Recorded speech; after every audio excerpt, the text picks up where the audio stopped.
TS99కి స్వాగతం. కేంద్ర ప్రభుత్వం రాజ్యాంగాన్ని కూనీ చేస్తూ అవమానపరిచే విధంగా వ్యవహరిస్తుందని మేడ్చల్ మల్కాజిగిరి జిల్లా కాంగ్రెస్ పార్టీ అధ్యక్షులు హరివర్ధన్ రెడ్డి అన్నారు. మేడ్చల్ మల్కాజిగిరి జిల్లా ఆధ్వర్యంలో అల్వాల్ రాజీవ్ గాంధీ విగ్రహం నుండి ఇందిరాగాంధీ విగ్రహం వరకు జై బాపు, జై భీమ్, జై సంవిధాన్ ర్యాలీ నిర్వహించారు. ఈ ర్యాలీలో AICC కార్యదర్శి విష్ణునాథ్, మేడ్చల్ మల్కాజిగిరి జిల్లా నాయకులు హరివర్ధన్ రెడ్డి, మైనంపల్లి హనుమంతరావు, బండి రమేష్, పరమేశ్వర్ రెడ్డిలు పాల్గొన్నారు. రాజ్యాంగాన్ని పరిరక్షించాలని కోరుతూ కాంగ్రెస్ నాయకులు ర్యాలీ నిర్వహించారు. ఈ సందర్భంగా వారు మాట్లాడుతూ కేంద్ర హోంమంత్రి అమిత్ షా రాజ్యాంగాన్ని అవమానించే విధంగా వ్యవహరించే తీరును ఖండించారు.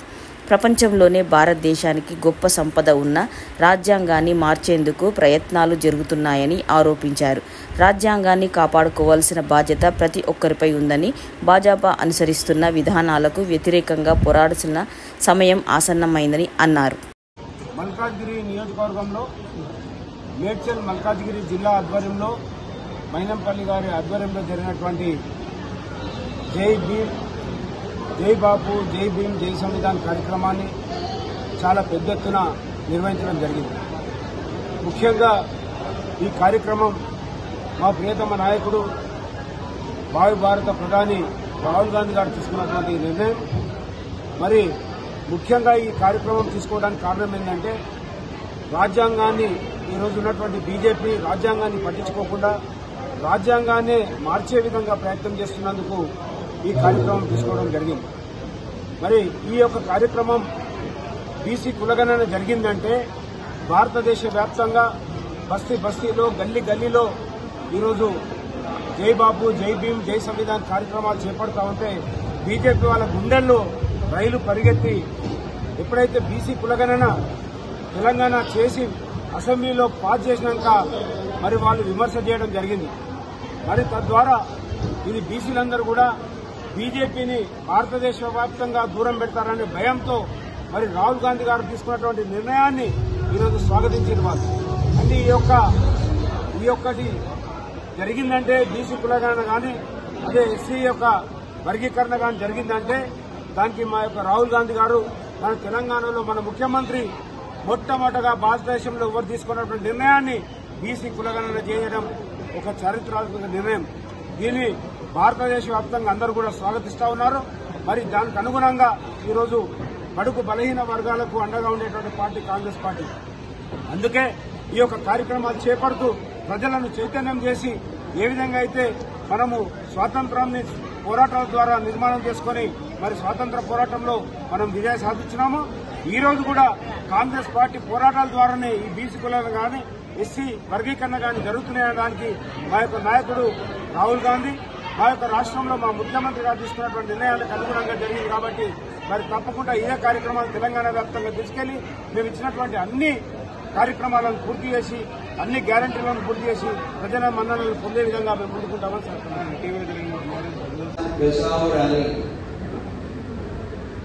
On behalf of All India Congress Committee, I would like to congratulate DCC President and all the senior leaders, former Minister, former MLAs, and all the senior leaders for a successful conduct of Jai Bapu, Jai Bhim, Jai Samvidhan campaign. You are aware that Congress Party started this national-wide campaign from the birthplace of Dr. Baba Saheb Ambedkar. From Madhya Pradesh, in his village only, we started this nationwide campaign under the leadership of Mallikarjun Kharge ji and Rahul Gandhi ji here, under the leadership of Revant Reddy ji and Mahesh Kumar Gaur ji and all other senior leaders. Basically, this is a campaign for protecting our constitutional values,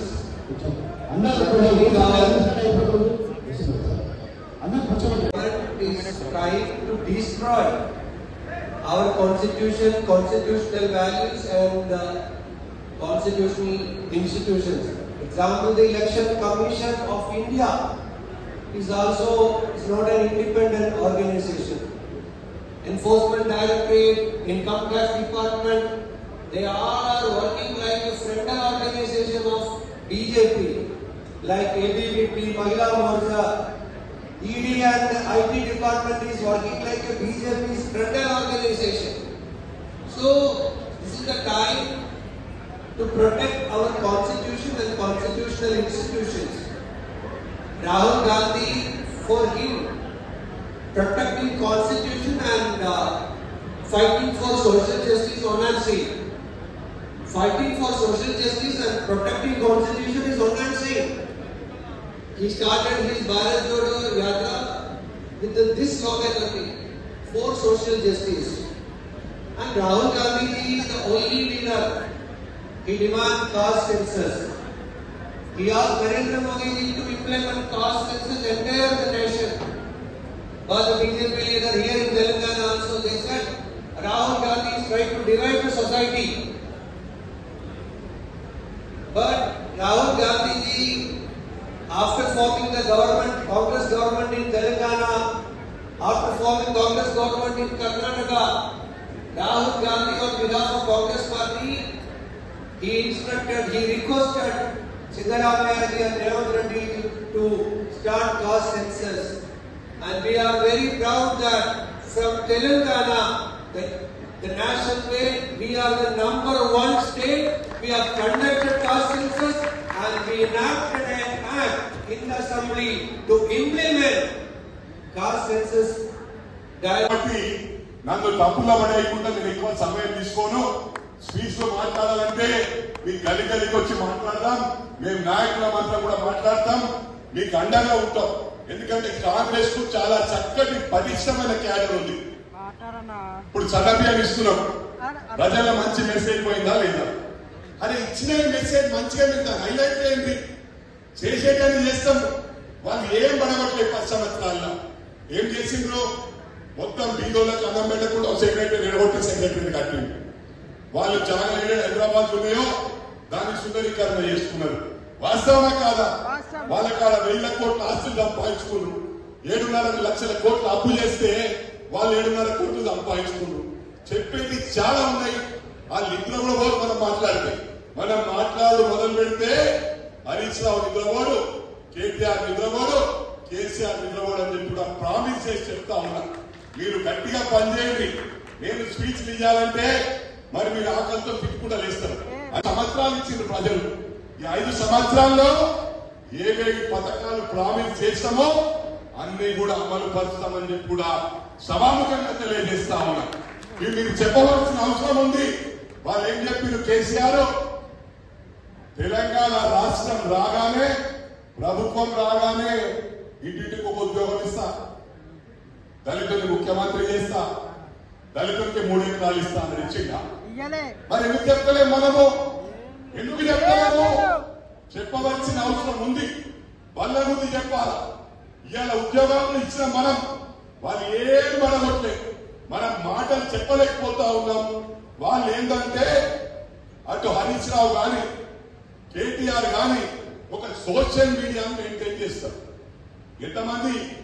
నెలకు 7 నుంచి 9 కోట్ల రూపాయలు జీతాలిచ్చి social మీడియాను maintain చేస్తున్నారు. మన కార్యకర్తలు కష్టపడుతున్నారు, అయినా కూడా కౌంటర్ చేయలేకపోతా ఉన్నారు. మన దాంట్లో కూడా దళితులు ఉన్నారు కాబట్టి చెప్తా ఉన్నా, మనం కూడా సోషల్ మీడియాను మెయింటైన్ చేయవలసిన అవసరం ఉంది. వాళ్ళు పడగొట్టింది ఏం లేదు. సోషల్ మీడియాలో హైప్ క్రియేట్ చేస్తున్నారు. మాట్లాడుకుంటూ పోతే చాలా సమయం పోతే, ఎందుకంటే ఆకలితో ఉన్నారు. ఇక్కడ ఎంతో మంది నన్ను తిట్టుకుంటారు. చాలా మంది కిచెన్ దగ్గర నేను తీసుకొని వచ్చిన. దయచేసి మనం ఇవాళ మీరు గెలిచే వరకు మనం నిద్రపోతూ మిమ్మల్ని నిద్రపోనియా, మీరు నిద్రపోతూ మమ్మల్ని నిద్రపోనియా. మీరు ఇప్పుడే ఆకలి 1:30 అంబేద్కర్ గురించి మాట్లాడారు, మన బాపు గాంధీ గారి గురించి మాట్లాడారు, మహాత్మా గాంధీ గురించి. నేను ఒక్కటే చెప్పదలుచుకున్నా, రాహుల్ గాంధీ గారు ఈరోజు మన రాష్ట్రంలో కులగణన చేస్తాం. రాష్ట్రంలో కాదు, నేషనల్ లో కూడా మన డిమాండ్ ప్రకారం కేంద్ర ప్రభుత్వం ఒప్పించే విధంగా కాంగ్రెస్ పార్టీ కృషి చేసింది. ఇది డెప్త్ కు గ్రౌండ్ కు తీసుకుపోవాల్సిన అవసరం మీ అందరికి కూడా ఉంది. మరి మా ఇన్ఛార్జ్ అందరు కూడా మా గ్రంథాలయ చైర్మన్ కోపంతో చూస్తున్న మా అన్న శ్రీనివాస్ రెడ్డి అన్న, మరి మార్కెట్ కమిటీ చైర్మన్ కూడా నరసింహయ్య ఉన్న కోపంతో చూస్తుంటే ఏడున్నాడు. అదేవిధంగా మా ముదిరాజ్ పాండన్న, ప్రతి ఒక్కరికి కూడా వేదికను అలంకరించిన పెద్దలకు ప్రతి ఒక్కరికి పేరు పేరున నా హృదయపూర్వక నమస్కారాలు. పత్రికా సోదరులకు, ఎలక్ట్రానిక్ మీడియా సోదరులకు, మా తమ్ముడు ఏదేమైనప్పటికీ కూడా సాయి కౌంటర్ ఇవ్వాలంటే ఇమీడియట్ గా ఫస్ట్ ఉంటాడు కౌంటర్ ఇవ్వడానికి. నేను ఎవరైతే పార్టీ తరఫున టీఆర్ఎస్ గుండెల్లో రైలు పరిగెత్తిస్తా ఉన్నారో వారందరికీ అండగా ఉంటానని చెప్పి ప్రమాణపూర్వకంగా తెలియజేస్తా ఉన్నా. సమయం ఎక్కువ లేదు, అందుకే చెప్తా ఉన్నా. ఇక్కడ మేము ఇన్ఛార్జ్ గా కూర్చున్నాం. మాకు ఎన్నికల్లో చాలా చక్కగా పనిచేసిండ్రు. పటిష్టమైన క్యాడర్ కాంగ్రెస్ పార్టీకి ఉంది. కానీ బాధాకరం ఏంటంటే మొన్న ఒక గాలి నడిచింది. గ్రేటర్ హైదరాబాద్ ఎట్లుంటుందంటే, అదే ఈ పార్టీ గెలిచినట్టుందంటే అదే గుర్తుతారు. వాళ్ళు ఆలోచించారు ఎవరు రైటా రాంగ్ అని. గాలి టీఆర్ఎస్ దిక్కుందనుకొని హైదరాబాద్ లో గాలి బీఆర్ఎస్ తరఫున పోయింది. దానికి బాధపడే అవసరం లేదని చెప్పి కూడా కార్యకర్తలకు విజ్ఞప్తి చేస్తా ఉన్నా. రేపు మీరు కార్పొరేటర్లు, కౌన్సిలర్లు, ఎంపీటీసీలు, జెడ్పీటీసీలు, సర్పంచులు అయ్యే వరకు మేము నిద్రపోం. మా అన్నను ఏ విధంగా వాడుకుంటారో వాడుకోండి.